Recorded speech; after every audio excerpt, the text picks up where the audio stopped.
We're going. Kyle, do you think my beard's a little long and you get trimmed up? There's no such thing as long beard. Exactly. I don't understand that question when somebody asks me this too long. I don't know what you're talking about. All right, it's Coach Robbie with Athletes Unleashed, and today we are going to teach you how to do a kettlebell snatch. So, the only way you're going to start doing kettlebell snatches is if you already are proficient in your two-handed, hardstyle, dynamic kettlebell swing. If you aren't, that's what you need to do first, and then you start watching this video. Come on over this way. We're going to go over a couple things today. We're going to make sure you know how to do a single arm swing. From there, we'll teach the pull. Then we'll teach the pull and punch with the kettlebell. We'll go over this great piece of gear called the freeze drill. It helps you learn how to rotate that kettlebell. And then we'll go over the kettlebell snatch. We've got a class going on right now. Come this way. We've got a great class going on. So there's some background noise. That's okay. This is a motivating site. I think the only thing I like better than kettlebell snatch is a gym full of people getting after it. So I'll try to ignore the noise and we'll get going. Thanks. Oh. We're good? We're good. All right, so what we need to do now is we need to talk about a single arm kettlebell swing. The assumption we're making is that you already know how to do a two-handed swing, a dynamic hardstyle swing. So now we've got to focus on our single arm swing.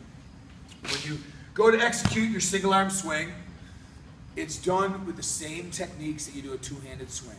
You need to make sure that the meaty portion of your forearm is making contact with the hips. That's what's initiating the timing of the hinging sequence. And then you're violently extending your knees and your hips to propel the bell up to parallel with the floor. I also want you to remember to rotate that kettlebell so the handle is pointed back towards yourself, so that promotes thumb in when you go into the crotch. Are there any other points I need to go over? I think we're good. Okay, so I'll demonstrate a couple swings. You gonna pan the camera or do you just want me to move? I'll pan. All right, good to go.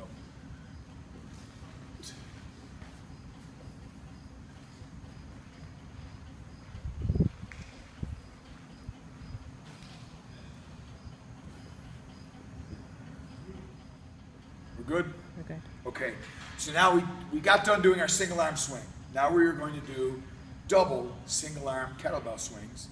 One of the things that I'm hoping that you noticed was I kept my shoulder packed while I was swinging that kettlebell. The temptation is to allow that bell to start to rotate, especially the thoracic spine, and I want you to keep that chest square and keep that shoulder packed firmly. It's not really an issue when you're swinging two kettlebells single-handed because you're balanced. That make sense? Makes sense. Okay, so let's go and do a double kettlebell swing, double single arm swing. You notice my bells are oriented, so I'm making a V. That's going to promote thumbs in. We want to go thumbs into the crotch. I'm going to rock those kettlebells back to a 45-degree angle or so. My back is nice and flat. This is going to be executed just like a two-handed swing. You notice my chest isn't really coming over until the meaty portion of my forearms are almost in contact or in contact with my hips. And then there's a nice dynamic extension of the knees and hips to float the bells up, keep my shoulders packed, and making sure my chest stays tall and my back is an extension.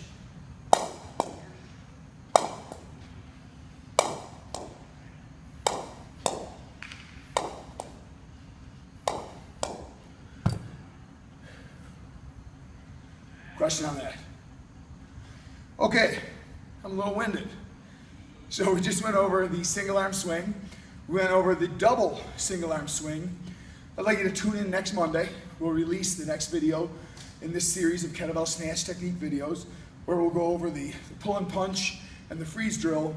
And no time we'll have you overhead with some kettlebells. Thanks, have a good night.